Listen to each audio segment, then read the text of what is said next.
would you wanna stop right before the top? Give it everything you got, then pull it up and plop down. Even if you could, why would you wanna pretend that you ever wanted to blend and make it to the end with another dream that another human being that careen into the screen and disappear unseen? Another thing that the good earth don't need, another seed that never breathes. Don't stop, don't stop, don't let the trick get yours. Don't stop.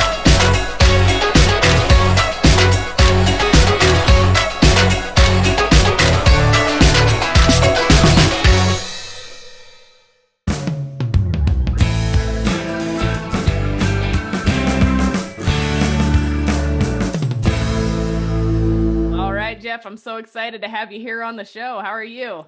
Man, I am good. How are you doing today? I am fantastic. I'm so excited to be talking to you. You guys, we all are, you're involved with a lot of really great coaches and a lot of great people, and you guys have a ton of knowledge. If anybody doesn't know, you've got your own podcast, the Excellence Cartel, which is one of my favorite contest prep.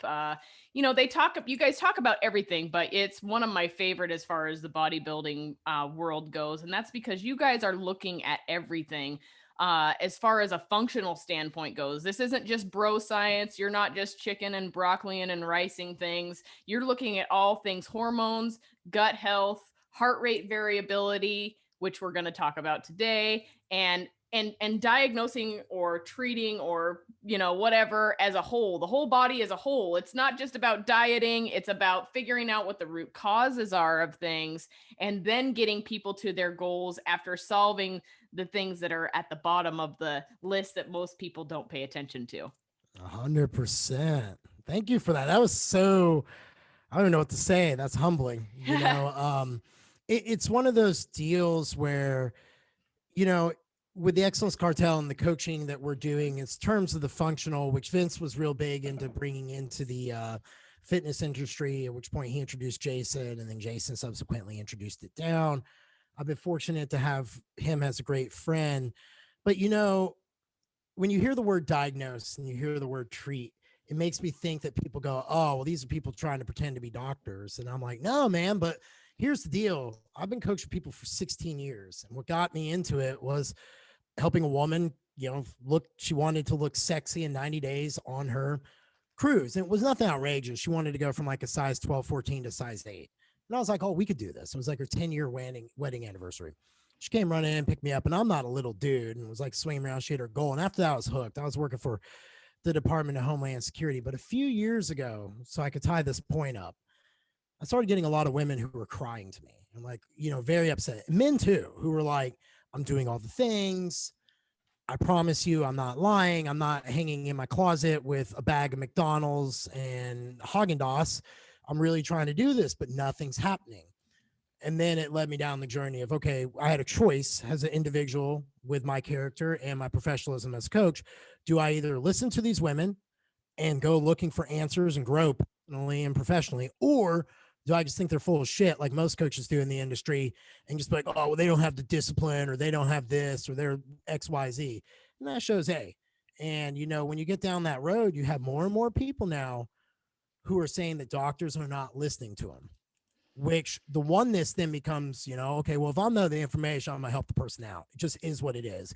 To me, I'm a big history buff, and I relate it to, like, if that would have been all the answers on God and enlightenment in the medieval times, then I shudder to think where we would be if Luther didn't do what he do on a church's door. You know what I mean? Kind of like, sometimes you got to stand out there and be willing to take your hits.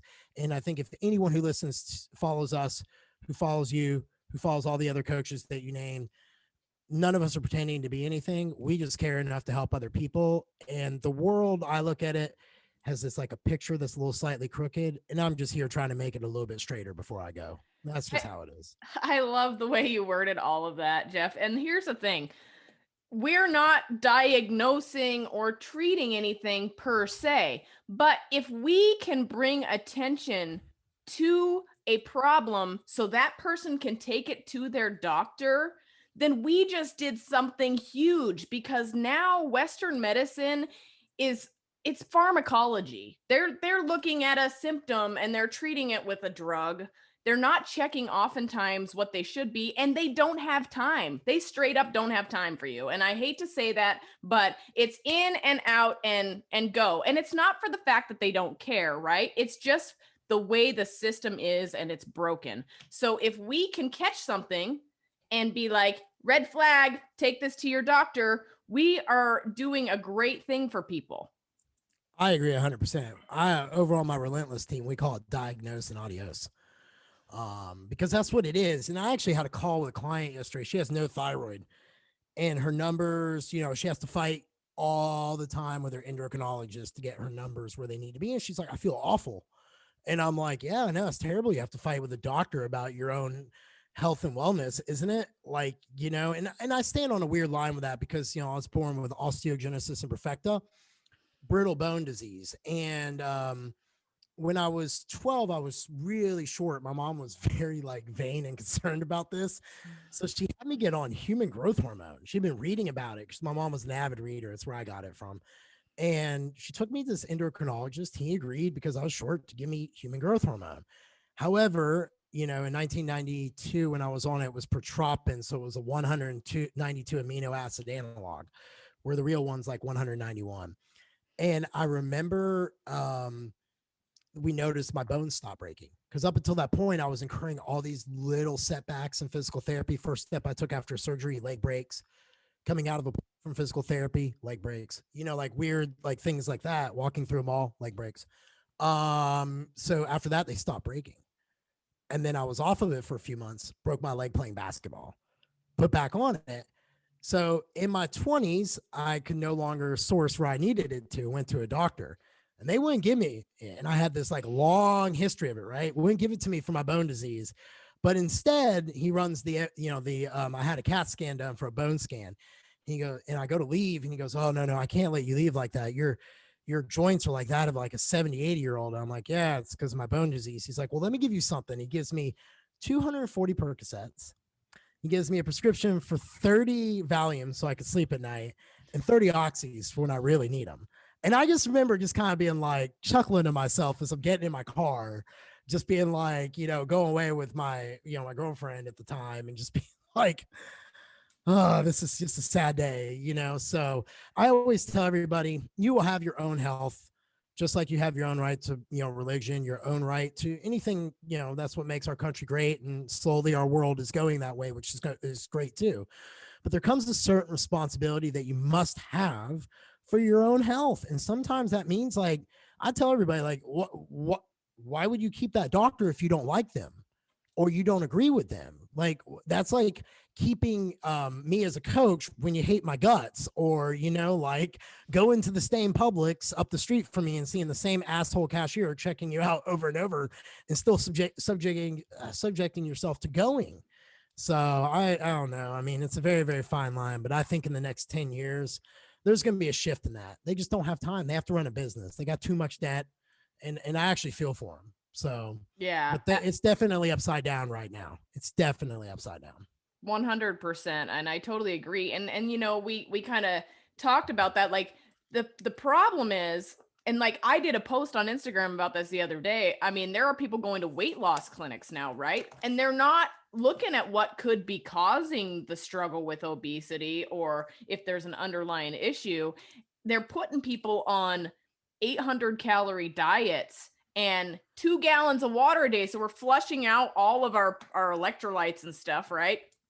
In a huge caloric deficit. Who knows what other health problems that's causing? Metabolic dysfunction for sure, thyroid downregulation, hunger signaling is all over the place, right?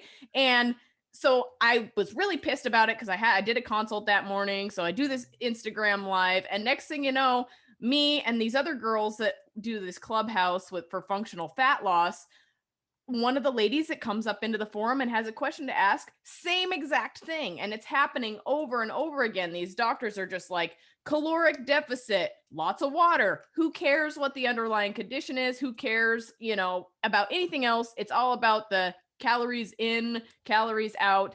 And that's just another prime example that things are broken.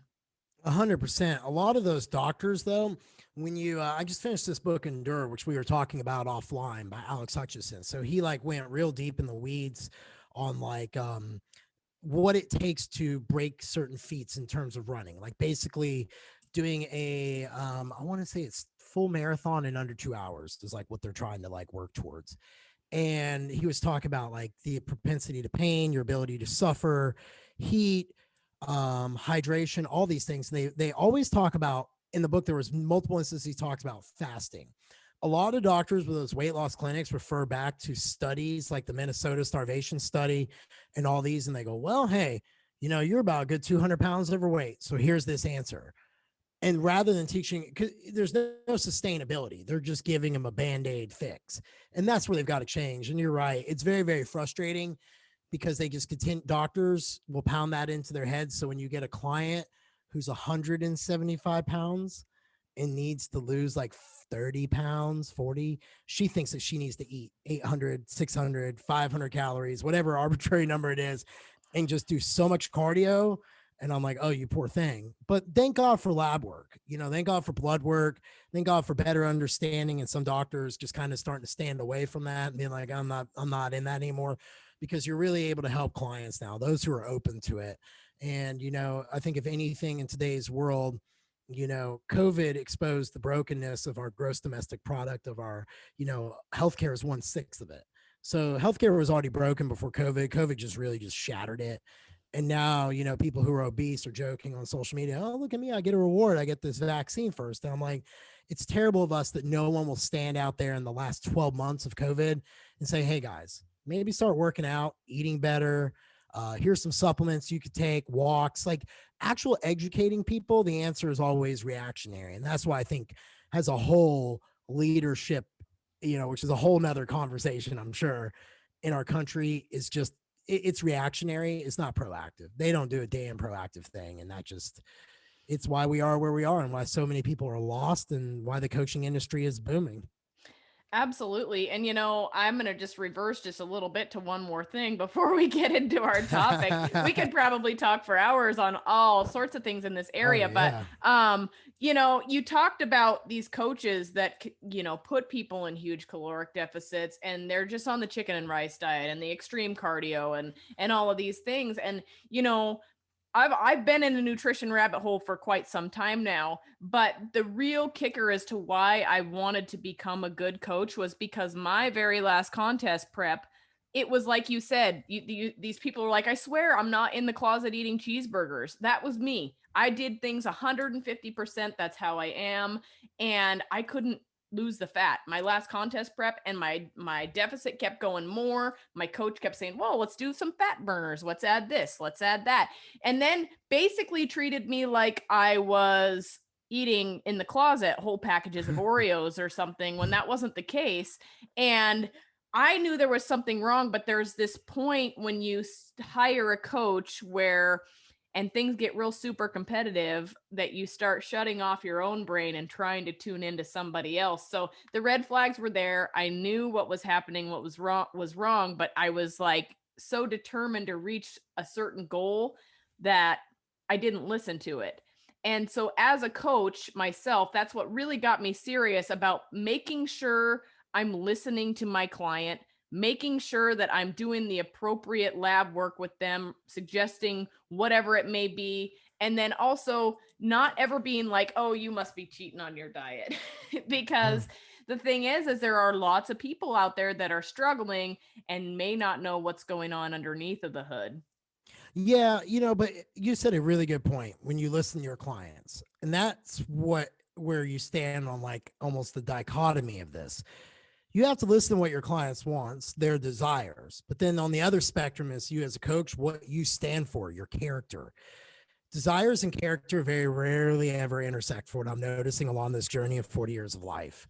Usually it's like, I really want this, but there's a lot of compromise over here on my character side for what I really want. So as a coach, I just always try to tell people who like hired me for preps or anything I've got to do in between, hey, this is how this is going to go. Here's how the queuing is going to work. And I tell people who do prep, hey, I'm going to shove you and grind you into the ground until you either say, hey, I don't want to do it or not, because that's your goal. But at the same time, you have to stand back abstractly as a coach and be able to go, okay, I've been beating this person absolutely into the ground for 8 weeks of misery. and nothing's happening. They're not going to make this show. They're not going to look good.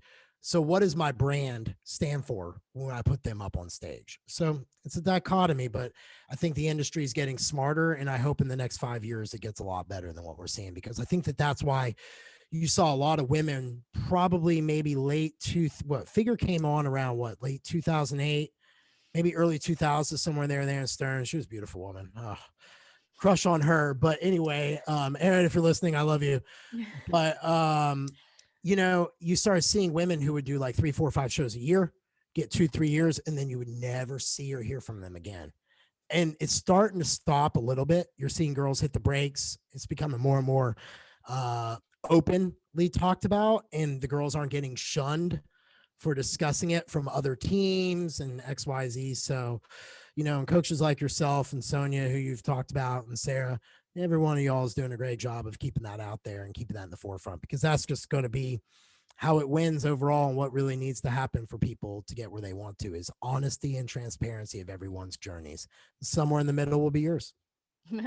I love all of that. So, getting into this, obviously you're a coach that pays attention to everything. So today we're going to talk a little bit about heart rate variability, because I think that's a really important tool that people should be implementing into their training programs, because especially as athletes, I know myself, I can definitely speak for myself here, and probably a lot of other type A people, that you have a really hard time scaling it back. So you'll wake up one morning and you totally feel like shit, but you're like, am I just being a Sally? Am I just being lazy? And you can't draw the line between actually needing rest or actually taking a rest day or going out and training really hard. So maybe your body's screaming, it's saying, no, breaks, I need a day. And you're just like, shut up, body, and you go kick ass that day. But heart rate variability is a way to really start nailing that down and seeing, do you really need a rest day? Do you need more recovery? Are you overtraining? So you and I are going to talk about that today. Oh, I am totally down. Where do you want to start? The rabbit hole's mighty deep. I have a feeling, yes. I don't know where this is going to go, but so first of all, let's start with the basics. What is heart rate variability? Why is it important? Oh man. So this is where it's like magical to me. Heart rate variability is every heartbeat people for a long time thought was like a tick, tick, tick, very subtle, steady beat. There's actually not the case. That's not the case at all. There are these subtle nuances between the heartbeat known as RR intervals. So think of this as coding. So if your heart is the computer, these heartbeats are code to your nervous system. So basically it's telling your nervous system fight or flight, rest and digest. So depending upon how this is going, you're able to understand, hey, are you more in a stress state or are you more in a rest and digest state? This gives you a total ability to understand, just your body's ability to handle stress. And, usually when I get people to use this, everyone who tries the heart rate variability, whether I have them do Whoop or which we could talk about the different ones that I've played with, they're all like, oh, I'm fine. I'm not that stressed, usual stuff. And I'm like, okay, and then they do it. And then they're like, oh shit, Jeff. And I'm like, yeah, that's why you haven't really had the results you've had. And, in all honesty, heart rate variability is a huge longevity marker. 9 out of 10 heart issues, like from heart attack to arrhythmias to all these other things, are associated with the constantly low HRV they're starting to show. And I think it's going to be the biggest thing in the next 5 years. It's steadily been growing, but I think as the tech starts getting better and better, that this goes huge. And I think it'll be a great variable for people to really understand when they need to hit the gas and when they need to hit the brakes. And I know since I started using HRV, I feel so much better. Like I actually did a post about, which I'll put out next week, how I feel at 40. I can't begin to tell you how much better I feel. And I'm like sitting there like, oh my God, I just beat the living hell out of myself before I started doing all this. How many years did I shave off? Like, do I want to get the telomere test to see how long I've got, and everything else. So it's really cool. Oh my gosh, it is so funny that you just said that, because as you're thinking this, I'm like, yeah, I definitely have fucked up, like with all my training and how hard I pushed. And then I was just gonna say, I'm scared to get my telomeres tested because I'm like, oh shit, it's gonna be bad. I know it. Oh yeah. You know what I think blew me away more about HRV though were two things. Was one really how clear breath work mattered for my HRV and with everyone I've worked with. And two, food. Like eating like so you there's a elite HRV, they have like a finger monitor. And what you could do if you want to know if you have possibly a food sensitivity. So I did that Everly Well food sensitivity test, and I I haven't posted my results yet because I don't know if literally what was on there. I actually was like, oh yep, I have an issue with this. That's the only one that kind of surprised me was chicken, but I only have mild allergic reactions to 20 foods. So I'm gonna buy the HRV thing. But I've tried this before with other clients. If you have the Elite HRV finger scanner and you eat a meal and you check your HRV 30 minutes, an hour later, and your HRV plummets, there's more than likely inflammatory response with one of the foods. So you can start playing with it that way. But the food, the micronutrients, how much that mattered, some of these things in HRV, I was just like really taken back on, and it really focused me to really think about what I knew about perhaps performance and what I could really do to get better and ultimately coach better from it. So I find that really interesting, Jeff, because the thing is that I've always heard when you have a food sensitivity, you have, I mean, I don't know if you've heard this too, but that your pulse will raise and your Mhm. pulse will elevate. And so I find that interesting that HRV, I mean, it only makes sense, but I never really thought about it that way. And then also, since you talked about the Everly Well, I have always been on the fence about that one. So I haven't, I mean, because you have people like I had a client the other day saying, oh, I did the hair follicle test. And I was like, I Yeah. mean, we could technically be sensitive to things, or is it just your digestion? So I kind of have like this multi look approach on some of those because I'm like, is it real? Is it not? Like, how you, so what's your take on that? I don't know. That was the only one that I've used from them. So, and like I said, it was on the money. I knew garlic, or not garlic. I knew onion. I knew eggs. I knew brown rice. Like there were certain ones I just knew that just were red flags for me going into it. But I don't know if I would actually do it because I'm so big on low FODMAP dieting anyway, and the slow reintroduction of foods that I don't know. I think it's one of those things if people want to do it for shits and giggles, great. But as I've talked to Dr. Sean Golden, who we had on our podcast 2 weeks ago, we had him on for thyroid. Usually when you have those tests done, if your gut health is really good, then you're not going to have many sensitivities anyway. So if basically someone brought you that test and it was full of shit, then you would know, okay, well, I got a lot of gut issues that I need to work on right now and start going that route. But I don't know if it's a benefit for $300. I'd rather have someone spend the money on blood work or a cortisol test or something I could go, Yeah. yeah, this really has an actual value to me that I could give to you. Right. And that was where, I'm glad you said all of that because that's kind of always been my take as far as some of that stuff goes. I would rather have somebody take a stool test and see what's going on with their microbiome than check that one, I guess. I don't know. True, but So if you also Steve Cabral, Cabral, he wrote the Rain Barrel Effect. He has a certification. If you go on this, if there are two levels to it, but the second one, you get access to like hair tests that you can have with clients, stool tests. I think food sensitivities, all these different ones. So I'm interested to kind of almost do that certification because I would want to know like, are these tests actually any different than what Everlywell has? Because you got all these different laboratories. So like it's always a mind screw in this. oh, and then that's the other thing is education, right? You want to do every single course at one time and like know all these things and I know I made the mistake of when I first got into this of taking like 500 courses at a time and my poor brain, I felt like it was alphabet soup. Somebody just dumped some shit in there and stirred it up. So 'I've 100%. I've learned to kind of back off a little bit and go slow, but that's awesome to hear about that. So back to the heart rate variability though. So it's got a direct relationship with food and nutrition. Um, why do you think that is? Have you formulated a theory on that? So a lot of the literature I've read and the course that I took on it, which elitehrv.com is where you get the certification. They're the number one right now in the space doing it. Um, Micronutrients, you got to think of them as like the foundation to your house, right? So you don't build $1 million house on $10,000 foundation. And micronutrients are so vital for so many cellular processes that we just miss that. So I will be one of those people when I have clients, because you overwhelm them to some degree in the beginning of all this, right? Because it's a lot, but you're trying to teach them. And it's like I try to tell everybody, I'm a big analogy of football or money. I'm like, it's very frustrating watching your 401k every day. It'll be very frustrating watching your health and fitness every day. But you know what happens over 5 years? You get wealth. You know what happens over 5 years? You get healthy. So it's just a matter of kind of like same shit every day kind of scenario. But when it comes to the micronutrients and working with clients, I usually just recommend a really good greens product to kind of cover it.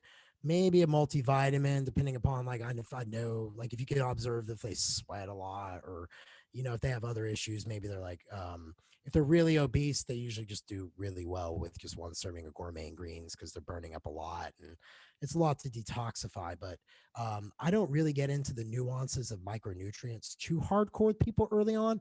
But when you get to the advanced level, it's something you should definitely look at, like your magnesium, and things like that. I know PQQ, there's a ubiquinol in PQQ. PQQ has actually been shown in some studies to improve heart rate variability as well. That's really, really interesting. Mhm.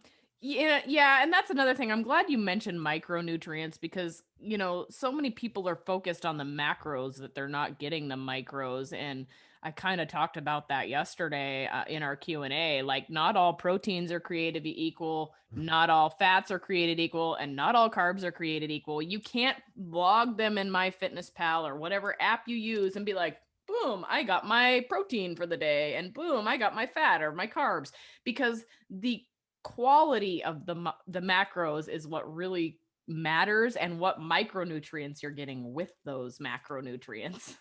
100%. And that's just where, as a coach, if you're going to employ uh, heart rate variability into a protocol with a client, you have to really ask yourself, is this a beginner? Is this an intermediate? If this is advanced, and you have to share the basic information accordingly. You just can't craft them this typical boring message and be like, here you go, here's all this information. They're not going to do it if they're the beginner people. You have to explain, the micronutrients are the foundation. And this is how we cover the foundation for something very simple, a greens drink of some sort. And then if you have other athletes, like your competitors, you double down on the magnesium. You really look at the salt. You really look at all these different things, potassium, calcium. I could go on a list, vitamin K2 and D3, but ultimately it depends upon where the person's level's at. But micronutrients in the HRV literature is a big one. That's really, really interesting. So what's another thing that affects it that we may not realize? Well, like I said, you have the breath. I think, in all honesty, people be really shocked at their emotional turmoil and stress that they're subjugated to every day. Um, because you don't realize, like, you don't think you're bothered, but shit, you're bothered, or the days you're really bothered where people are like anxious, you can see it. Like, so I use Whoop because Whoop to me is very easy for majority of people to understand. Green, yellow, red.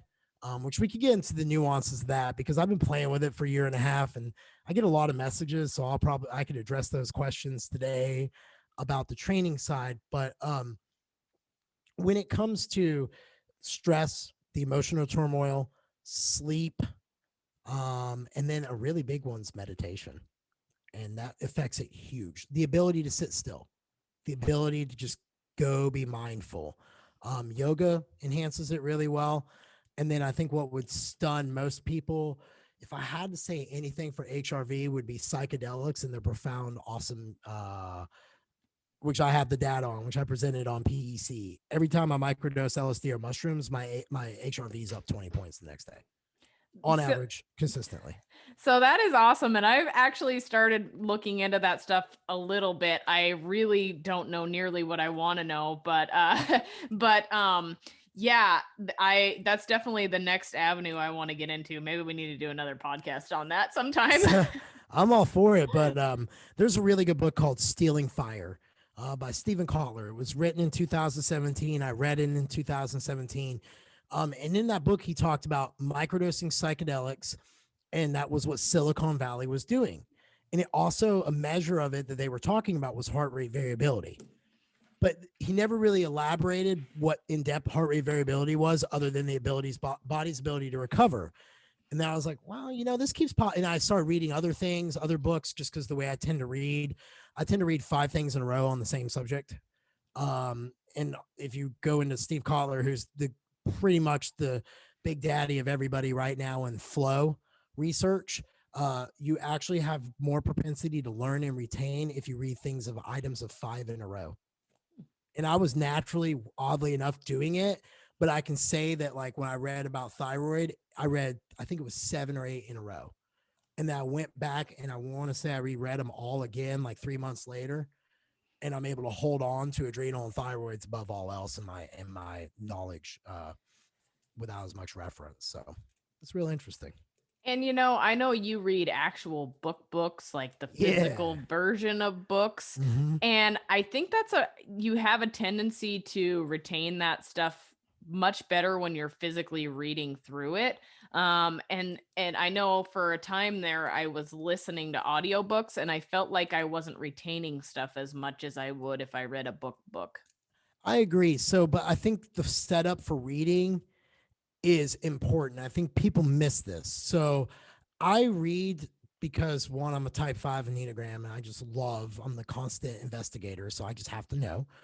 And then just by who I am, like my 5 strengths with Gallup's, one of mine's intellection, another one's context, and another one's input. And these are all strategic things. So it's just my ability to want to constantly be a student, I enjoy. But my flow, I access flow when I'm reading. So what I mean by that is I have the same damn routine every day. I get up, I'm in my kitchen by 3:31 because I get up at 3:30. I turn the hot water on. I go back and get my usually L-carnitine ready and all that. Get in the garage by 3:50, have my heater on, and then I'm usually locked, ready to go. And I could just click away and read. I think too many people, when they try to read, they're like, oh, I have nothing to do on board, I'll just read, or this or that. And they're not their mind's gonna be too distracted. Like, I understand every morning that this is my quiet time, and the only thing I've got to do is sit here and pedal on my bike for 45 minutes, get a good sweat, enjoy my coffee, and read. And I think that is why I'm probably able to retain more. But I agree with you. I think it's the setup and a book and just being locked in and knowing there's nothing else that I have to do.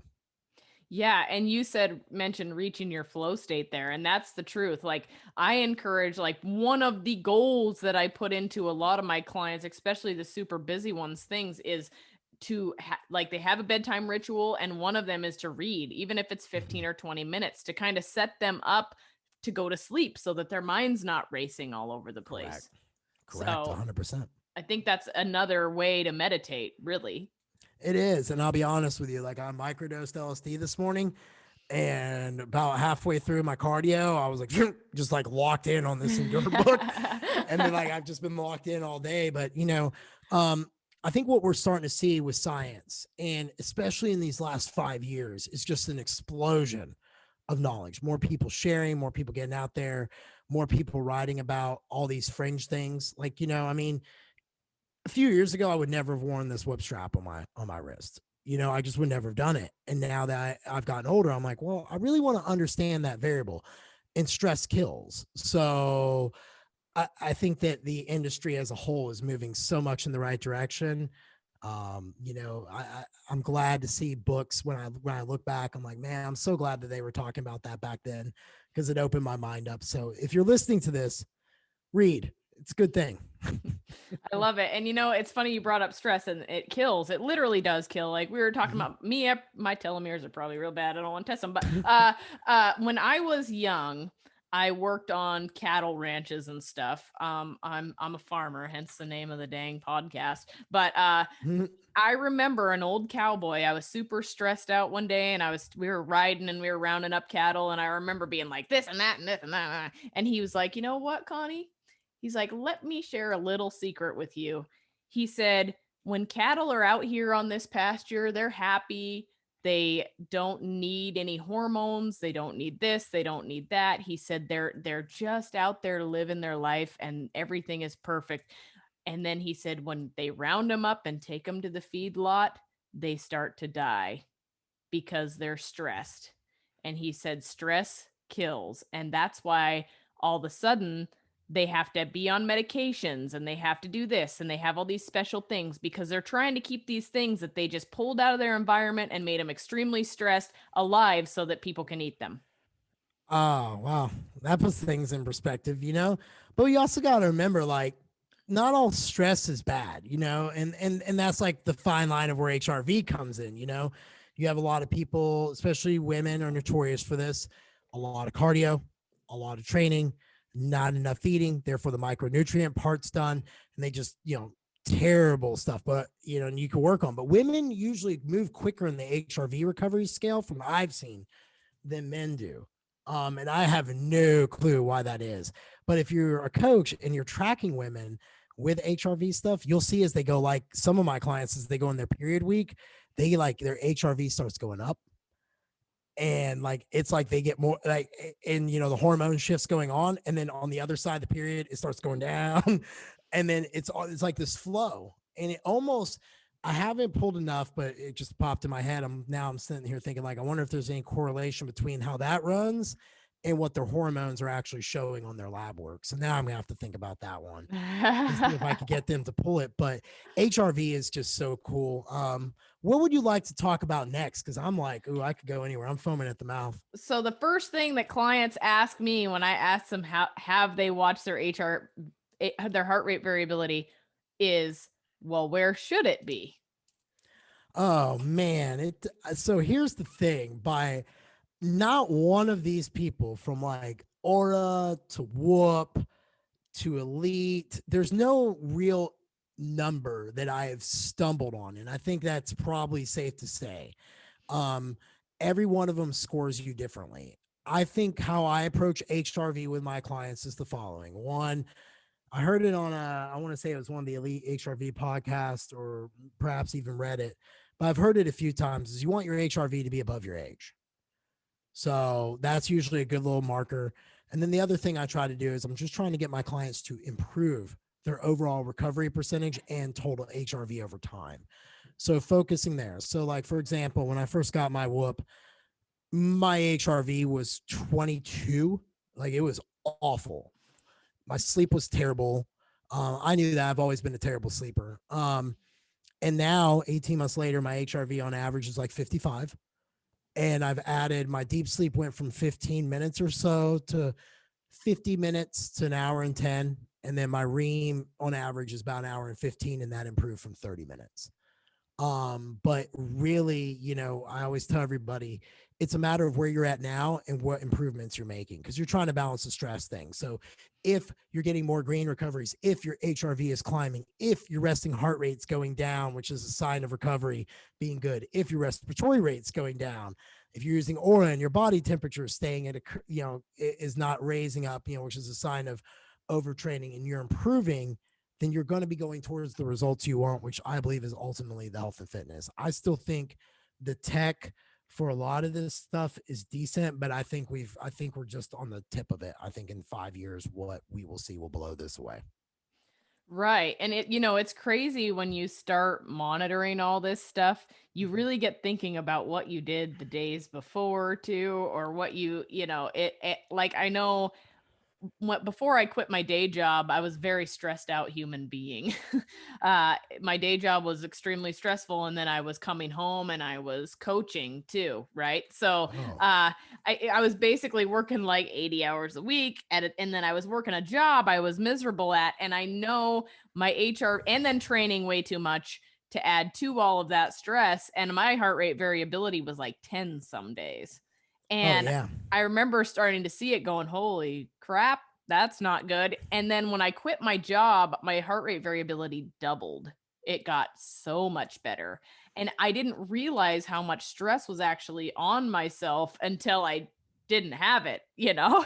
And same thing with like supplements and things like that. I mean, this might sound crazy, but there's a supplement that I take. If I don't take it, my heart rate variability is depressed by 15 to 20 points. What supplement is it? It's called Perfect Amino.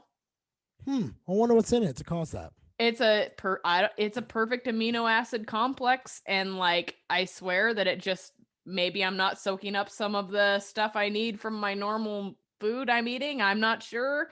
When I take it, I recover better, and that was the thing, is it's not in my head. It's not a placebo effect, because when I don't take the shit, it like it takes about 5 days, it'll drop. Like, so this is when I discovered it, as I was taking the stuff, and then I ran out, and then I didn't get to ordering it. You know how that is.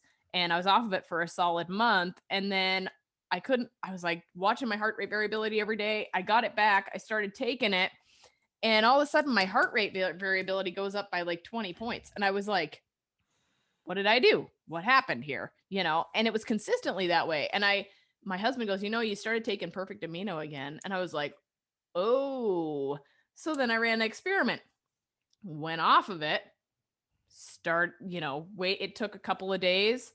My heart rate variability started to consistently go down. So I think, and this is just my theory and it's completely anecdotal, but I think possibly it's helping my recovery enough to where my heart rate variability isn't plummeting. Yeah, potentially. I could tell you though, there's a few like if I don't do my nighttime supplement routine, which is a bunch of different shit, that my heart rate variability, my chances to be higher are not there. So there's some truth to what you're saying. I think it depends. Everyone's different. I had some clients that I've actually pulled supplements out because it was depressing their heart variability. What I mean by that is they were taking like too many nighttime cortisol suppressing supplements that almost like their body would just spike out of nowhere in the middle of the night, and they were just getting worse sleep and all these different things. I started yanking supplements out at nighttime to the point they were just doing breath work, light reading, and blue light blockers, and that's all they needed to do. The supplements were worse for them.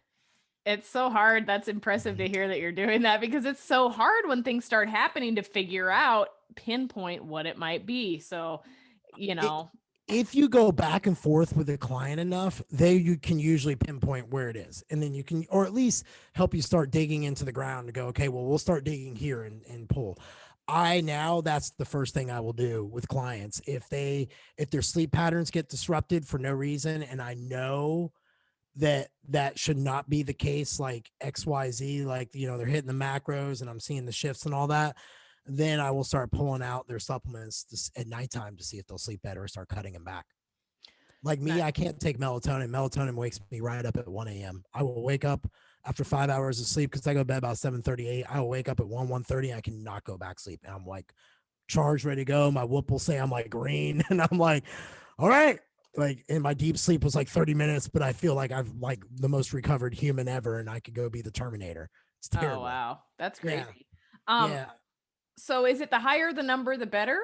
Because that's the other thing. Can it go the opposite direction if it gets too high? Like what? Yeah. Then you're getting too much parasympathetic, and then you're just not engaging fight or flight. And you're just a depressed, sad little panda. And pandas are sad. Like if you look at them, you ever see a sad panda? They're just like so pitiful. You're like, oh, but you see that. And sometimes you'll see that. I've noticed that with a few of my runners, as they started going deeper into the races, like into their marathon preps. One was an ultra marathoner, and his heart rate variability went from like 90 something. And then we did like, I think it was like a 35 miler. And in the course of the last 8 weeks, his heart rate variability went from like 90s to 190s. And we were watching it climb, and his recovery would still be like yellow and things like that. Like you were still seeing his body entertaining stress. So that's why I tell everybody, like, hey, by and large, yeah, you want that number greater than your heart, your age. But with the way that they do this tracking, that's where I kind of sit on the back end and kind of go, look, here's how I use heart rate variability.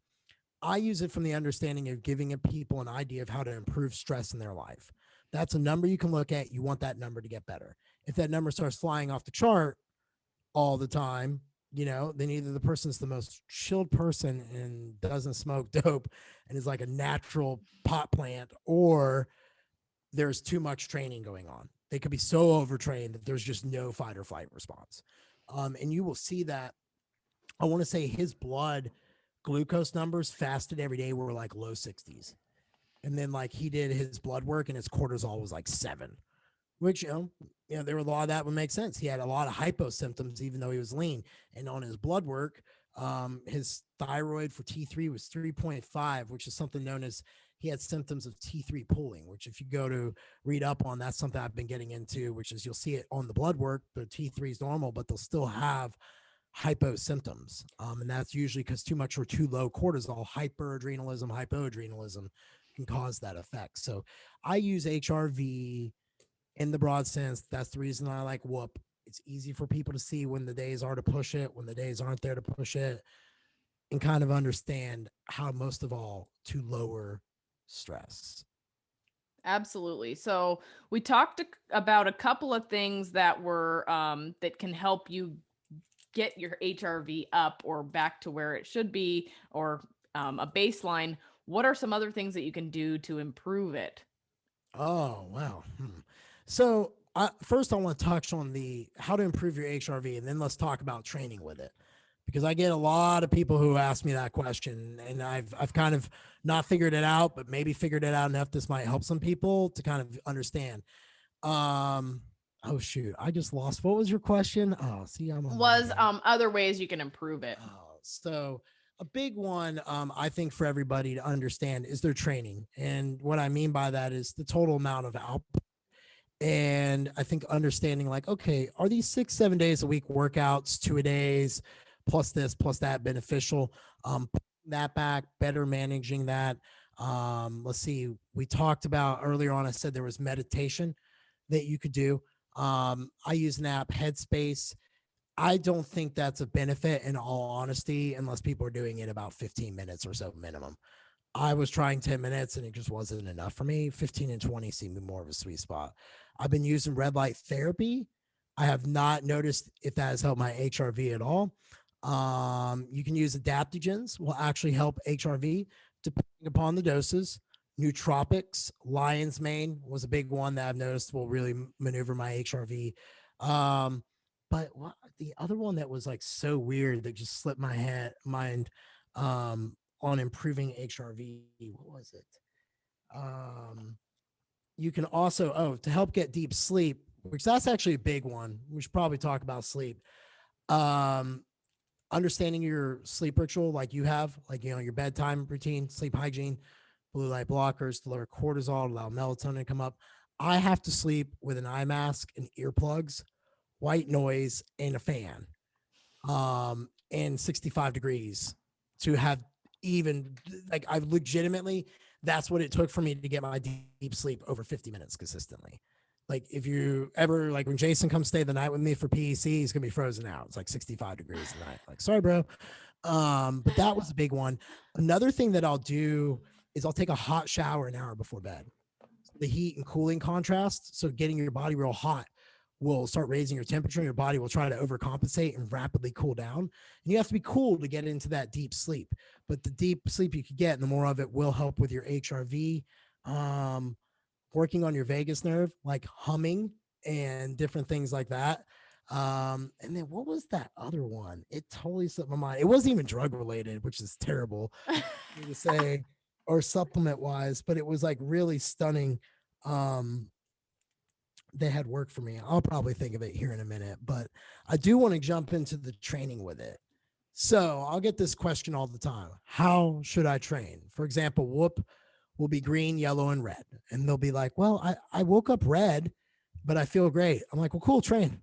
Well, I woke up yellow and I don't feel good. Okay, well then, train differently.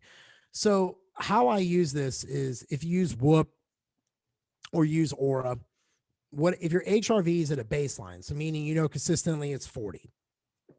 If it's always around 40, I just train like I want to. And if it's like yellow, then I usually by my second exercise will make the decision if because my first exercise is always very boring. That's just me waking my body up, starting to get everything ready to go. I never really go all out. Exercise 2 is where I start understanding what my body's real capabilities are. So if my Whoop has me as red and I don't feel red, and on my second exercise I push and it doesn't gas me, then I'll keep going. I think, for example, with me, I haven't had a green day since my son's best friend committed suicide last Tuesday night, and then I ended up buying a house. And so I've literally, my mind is what is screwing my HRV up right now. It's not the emotional stress again. It's nothing to do with my training. I'm fully recovered. I'm not sore. I'm able to do that. And I think that people, this is where when you get too much data, it can be deadly. And I just try to simplify it for people. Like, you're just trying to understand the stress. So if you feel good and how you feel doesn't correlate with that, with what your score is, just go ahead and have a good day. Don't let it interfere with your day. Don't read too much into that. But if there's some days you feel like complete dog shit and it says you should feel like dog shit, then skip the day. You know what I mean? Like, it ain't going to hurt you. It's going to do you more damage. And I think that that's what people got to understand. This is just a tool, no different than using your blood glucose numbers, no different than, monitoring the logbook and everything else. It's a tool to understand, like, okay, hey, I'm green. I actually feel really good. All right, today's going to be a ball busting leg day. I'm doing some Ronnie Coleman shit. Or, you might wake up another day and be a little yellow, and then look at your calendar, and it might be one of those days you go in there and superset and get a pump and you're done. And I think that that's where people need to look at. This is just a tool. This is something, if above all else, is to help you understand the stress variable in your life, which I argue emotional turmoil and mental torture upon yourself, your own existence, is far more damaging to your HRV than what you put your bodies through. Where HRV, in my opinion, extremely benefits is mostly women, from what I could tell, especially gym pop, with understanding training. Like, oh yeah, you can really push it. Like, look, your heart rate's like 70 in between sets. Come on, let's get it going. And then you have your competitor women on the other side, like, hey, you're constantly running at 170 beats a minute. Like, we need to like pull that down. You know what I mean? And I think it's a great tool in that regard. But I think that with everything, it's just a measurable point, and still a few years away from something awesome that blows all our minds. Yeah, absolutely. And that's one thing that I kind of noticed too, is that for my clients that don't track their HRV, I say this: if you're not feeling like the gym is a thing for you today, maybe just go in. I put the compound movement a warm up, then the compound movement is always first. I say, hey, listen, go in, just do your compound movement. If you still feel like shit afterwards, then leave. Don't finish, and that can go to be said for a lot of things, as far as even adhering to a schedule for Gen Pop people or something like that. Is just go in. If you're not feeling it, get the compound movement in. You got some movement in for the day, and then call it good. I agree with you 100%. 100%. And, I understand that it's hard when you're talking to real competitive type A people, because, like, I talked to that woman yesterday, I had no thyroid. She's like, I don't feel my workouts are hard enough. I'm like, well, then that's a you issue. I don't know what to tell you, but I can tell your body ain't appreciative of it. And I think you hit the nail on the head 100%. But I did pop in my head what the other thing for HRV was improvement: walks in nature. Yeah, man. Actually, I don't know why I said my head, because over in Japan, they actually use it as a therapy for mental health with depression and anxiety. They'll be like, hey, go walk out in nature. It's a certain word, but yeah, walks in nature. It's really nature bathing. Yep, I think it's what it is. But there's like a certain word in Japanese that it is, and I just never committed that to memory. But nature walks is a real big one. I know when summertime hits, my Jeep top will be off, and I'll be in a lake somewhere in a kayak. So. Yeah, and that's like, some people are like, well, you have too much training stress.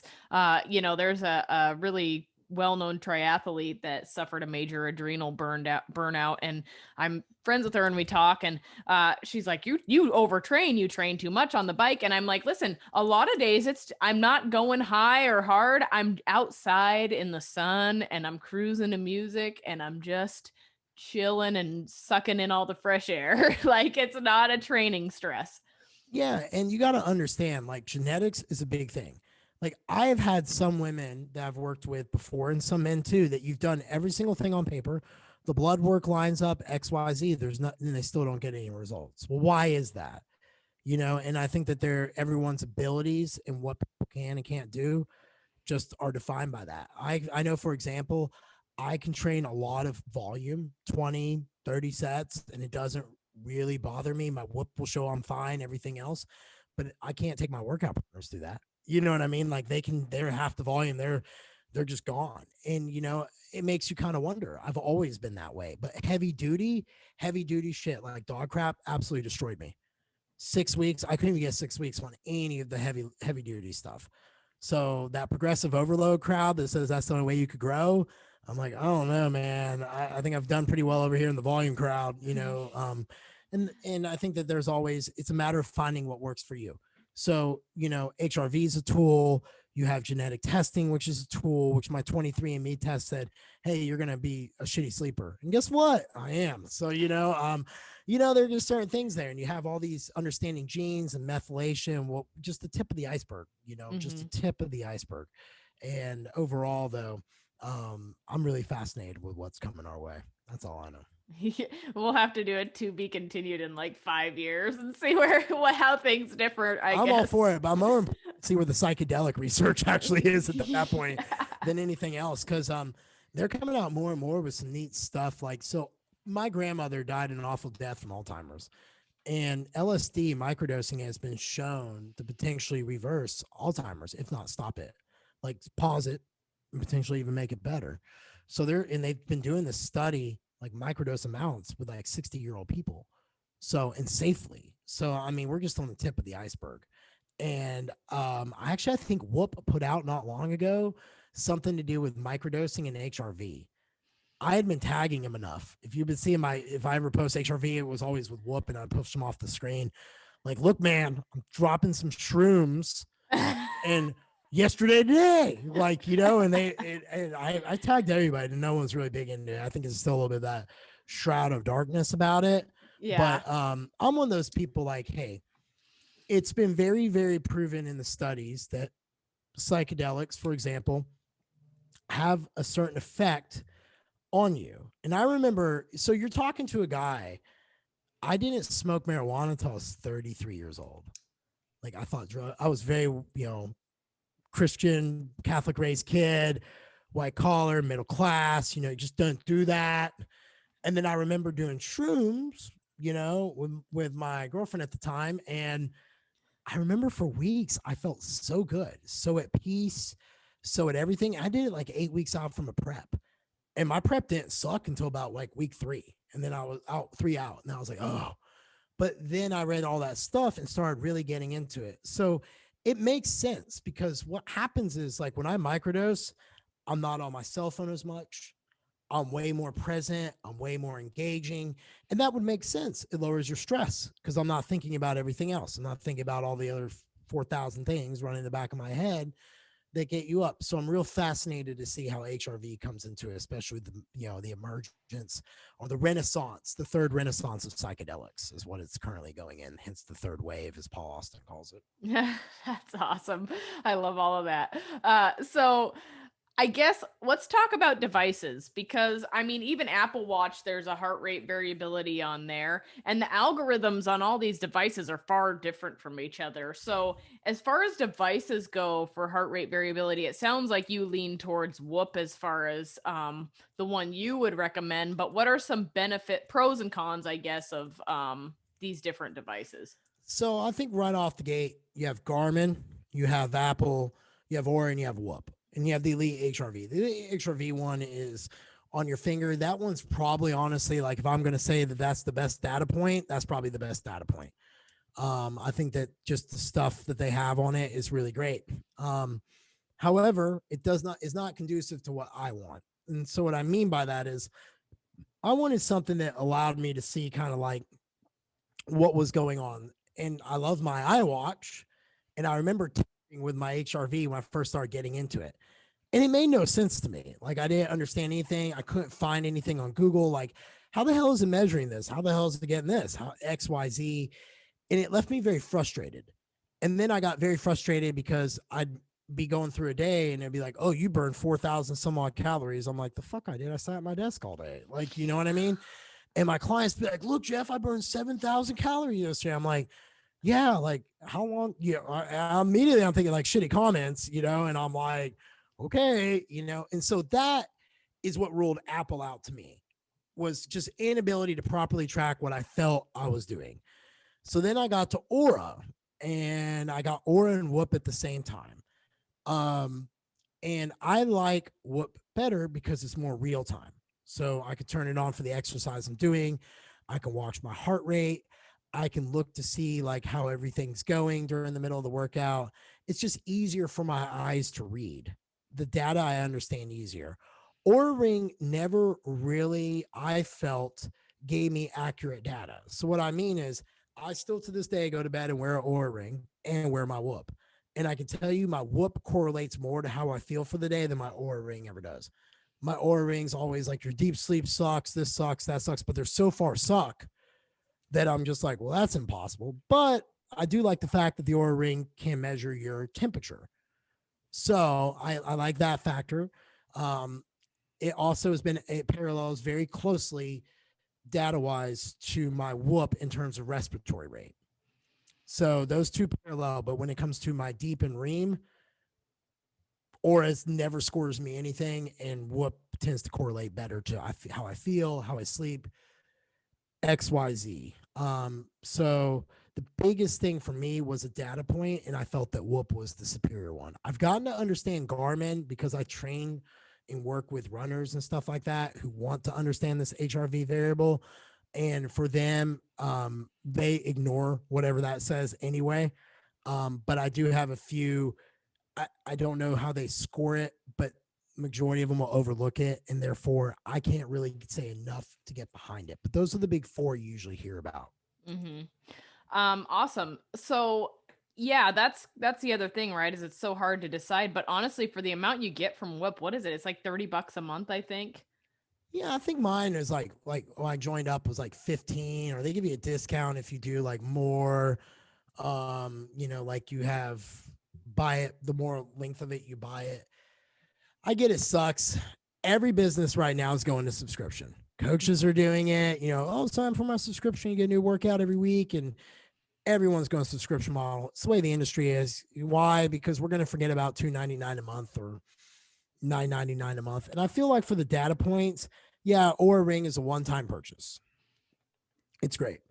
Whoop is a monthly purchase, but I can tell you that Whoop keeps upgrading, and overall, it's just easier for clients to understand and go from. And I feel like it correlates more than Aura. And you have some who are in the Aura camp, but to me, it's like Ford and Chevy. You either love Ford or you love Chevy. So. Right. So let's talk about the best time to read that then, because from my understanding, when you first wake up in the morning is the number you should probably set the standard for your day as far as deciding what training is going to happen. What's your take on that? It sounds like you watch yours all day.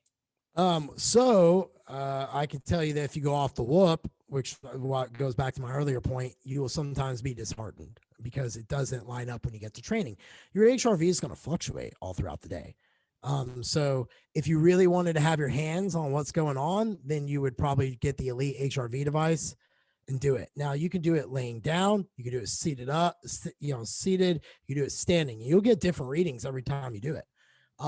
Overall, I think that if it was me, I just get the one reading off of Whoop and I just kind of base my day off of that. Like, so if, for example, I wake up and I'm like, then I know that that's probably not a day that I should probably engage in too many emotional things. Like for me, my HRV correlates more with my mental and emotional state than it ever does my physical.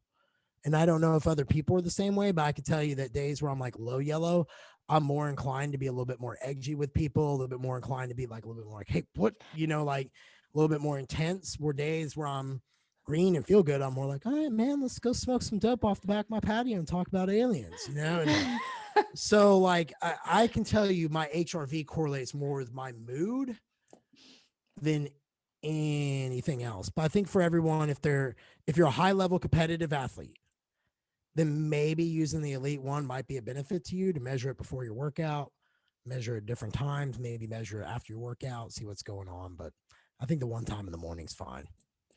I like that. And you know what? I really, you had me giggling right there because I was thinking, well, shit, I should tell my husband I'm green today. He can talk to me. Yeah, no shit. But that's true, man. Like I can look back like days I'm red. If I'm red and by like, I start, it was very weird, but like if I'm red in my workout, like I'm like, okay, yeah, no, this ain't a good day.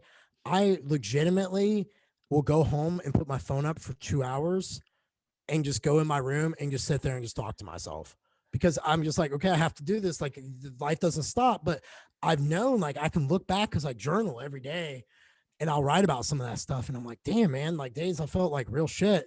It was more my mentally emotional state. I don't really ever get really drained physically. And I think that that's where HRV is neat, because people get it on different things. Like, my recovery is always good physically. I don't have issues there. I progress. I feel good. My body feels the best it's ever felt. But when it comes to my emotional state, and if I've had bad sleep the night before and not good sleep and everything lines up, I'm just like, today's one of those days. Like, I have it written down.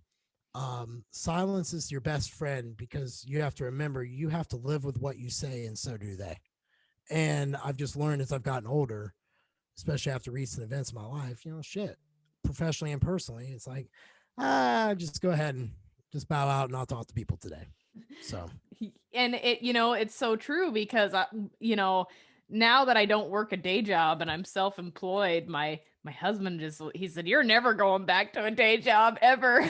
he's like never. And like, people will ask him, they're like, are you okay that your wife owns her own business? And he's like, hell yeah, I'm okay with it. So, why wouldn't you be okay with it? I'd be like people are retarded. Like, what do they think? You're gonna sit in the kitchen barefoot and pregnant? And like, I mean, shit, I live in Tennessee and that shit's even outdated. I think people think that I don't do anything all day, but it's kind of funny. I do what I love all day. That's the best part. Yeah, but you know what though? I this makes me mad when people think that, oh, it must be nice you have your own business and make your own schedule. I'm like, yeah, you don't have the fucking pressures and stress I do. Like, I've got to figure out, like, on all times I'm on the line for X dollars with my gym. Everything else, like, I've got to go out there and find clients. I've got to go out there and make content. I don't get a day off. I could take a vacation, and guess what? I'm still half the time in the back of my head like, fuck, what's going on? I need to be doing something. I need to be doing something. It could all go away tomorrow. It could all burn up. Holy shit. And these are real stresses of entrepreneurs and coaches. Mm-hmm. I try to talk to all my coaches I work with on a consulting basis, because I mentor coaches and growing their business. I really talk to them about that, of like getting like this time away and like really put boundaries in place, because their mental health. We are now like, it's very, very blurred lines out there, man. More people, they don't believe in themselves. And Mm-hmm. it's a heavy burden to have to carry people like that. But it always has made me mad when people will make a comment about being my own boss. I'm like, well, why don't, tell you what, I don't call you a little bitch because you pick safety every day and go to your safe job and take orders from someone you hate and go home miserably. Like, okay, cool. Well, yeah, I can make my schedule. I'm happy when you see me, but I'm also working 70, 80 hours. Right. You just don't see it. You don't see what I'm doing at my desk, etc. 100% you're working all of the time. And I think that's the hard place to draw the line, is like, when do I shut my phone off, or when do I do this? Because, people are sending messages all the time. Content creation's crazy. Or even emails or programs. I mean, I literally have programs that took me a year to build them because I thought them out, and I like, maybe I'm slow. I don't know. But, like they're and the thing is like, now more than ever, when I was working my day job and coaching and being a mom and all these things, I still had my time for training, right? For myself. Yeah.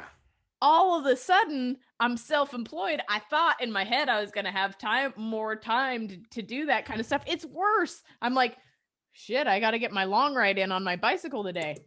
Yeah. When the hell is that going to happen? So like, I will say this. I decided a few years ago when I went down this HRV psychedelic hole, they all talk about mastery of time. And I have become a student these last few years of mastery of time. And I can tell you that my calendar is conducive to me, with the exception of like things like this, where it's, it's beneficial. It helps all of us. I am very Nazi-ish about my schedule. And I think that that's the only way you survive. If you're a coach listening to this, if you're a person who's interested in coaching, hell, if you're just an entrepreneur, you got to have that balance there. Like Wednesdays, I get up at, I sleep until usually about 4:30, an extra hour. And once I get up, I put my music on, I put my phone in the drawer, and I don't look at it again until I get out the door to go to my massage at 7:45, just make sure she hasn't canceled.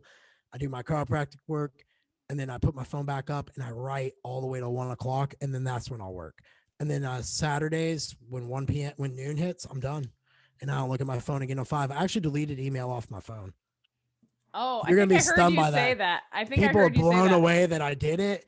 And I'm like, no, fuck no, it's way easier. And they're like, what do you mean? I'm like, I'm not as accessible. Therefore, because what would happen is people would email me, and sometimes I could easily click back. And then sometimes I'm like, shit, this is so hard to do on a phone. It would frustrate me and it would just leave me angered. And then what would happen is I'd be in a position where I needed to be present and I couldn't be because I'm like, oh God, this client needs this from me. And they, in my mind, it was the immediate thing to the client. They're like, hey, it's Sunday, don't worry about it. But the problem was I looked at it and now I'm aware.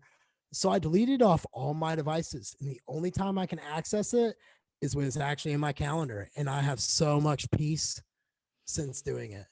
And it is great. And now I know when a client actually texts me that they actually need something.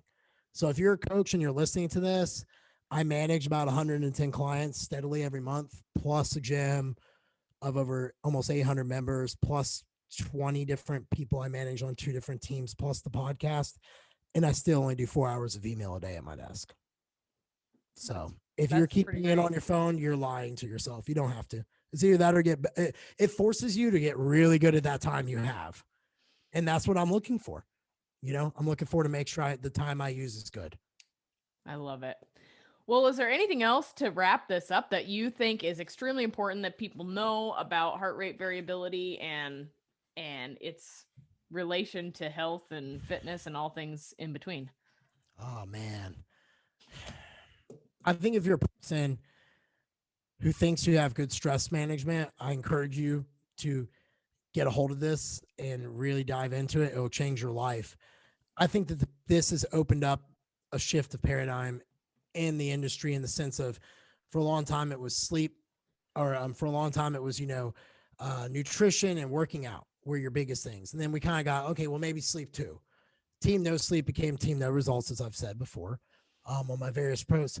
But now we're starting to understand this whole stress variable and just how much stress our bodies can take, the allostatic load. And I think that every single person who's pursuing better health and fitness benefits from understanding just how their body responds to stress. And I'm not saying that you need to get this whoop and wear it for the rest of your life, but at some points it might be beneficial to monitor your stress, especially if you're not getting results, especially if your sleep has gone to trash, and be able to start fine picking your way out of problems. And if you're a coach who's looking for a edge, quote unquote, to like work with your clients and help them potentially get better results, I think HRV is a very low barrier to entry for someone to really kind of be like, yeah, you know what you're saying is right. Yeah, I'm constantly stressed. I'm not going to get results. That's why I keep being a little, piggy or blowing it or drinking or all these different things that happen, because you start explaining to clients chain events like, hey, when your body gets low on serotonin, it wants carbs. And, you can start talking to these people when they're armed with the knowledge. You'll be really impressed what 80% of your clients will do. You're going to have 20%. The Pareto principle holds true. Your top 10 are the ones you before and after, and then 80% of that is somewhere in the middle of the herd. But I say if you take the time to properly educate your clients, if you take the time to really share with them like things that will be of value, like, hey, look, I get you want to lose 10 pounds for your trip in 30 days. I want 10 million to show up in my bank account in 30 days. Don't work like that. But if you're really interested in looking good and feeling great at 50, 60, 70, we need to get this stress under control because stress is going to age you. It is. And then you start doing the blood glucose. Then you start getting their hormones. And then you go down this thing and people believe you more and more and more and put you in the authoritative seat because they chose to follow you because of permission. And all too often we lead people in our industry because of position. And I employ coaches to shift that. Your authoritative figure, they're looking at you as such. Lead them, teach them, because that's how you make everything better. I love that because that is exactly how I feel. Nothing is a secret for me. I want to teach people. They can't have us forever. I mean, they can if they want, but do we want to keep them forever? I mean, we love our clients, but we also want to teach them and educate them so they can make solid decisions on their own. So 100%. if you have a coach out there that's keeping secrets and is just like, oh, well, this is the macros and that's it, then it's wrong. And you should probably look for a different coach. I 100% agree. But I do think that the industry by and large is getting away from that. And so this is where final note, when I'm in coaching and I love Gym Pop, anyone who I speak to them, I get them, they get me. I love my general population people. My average Joes. I joke that my gym is like average Joes off of dodgeball. But you know, these people, they associate coaches, average Joes, has like your Advocare trainers, has your It Raps trainers. Those are trainers. So you're no different. You have to give them a reason why you're different and teach them. And that goes back to leadership. And I think if you're a coach and if you don't have a skill set, just ask. 80% of coaches out there are fucking awesome. They're great people. They want to help. They don't mind. They're not going to tease you and look at you and be like, oh God, Connie didn't know that. Oh, and like, it just doesn't go on like people think. Like I work with coaches for them. I'm like, well, what's stopping you from writing some of this stuff? Cause you know it. Well, I'm just worried about so-and-so or you all are like thinking me. I'm like, I promise you, I don't have fucking time to like read your shit and like judge it and so forth. I'm reading it and going like, that's great. And I like it and I comment to support if I have the time. And that's just what it is. It's all about support. But I think that the industry by and large is getting away from that. And as long as coaches keep being more vocal, they're just going to get outrooted.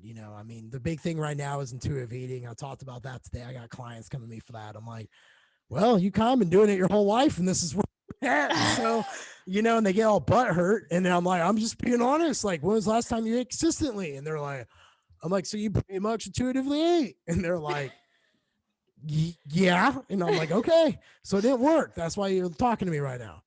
And they overcome it and it's fine. But I think that, being an asshole sometimes is okay if you're being honest and it's coming from a good place, and only you and you know that. And I think that as long as the industry keeps kind of holding that true, you're going to see these people who are charging $3,000 for 12-week programs of shit kind of get pushed out and silenced. Absolutely. It's funny. Sometimes you do have to play hardball. I mean, I had somebody the other day. She's like, yeah, I've had my food on point. Everything's been good. And I was like, well, that's not what your Instagram stories say. Yeah, no, you know? And I'll be honest. Like I used to kind of do all that and get everyone's stories. I don't look at anyone's stories anymore. I'm just like, you know what?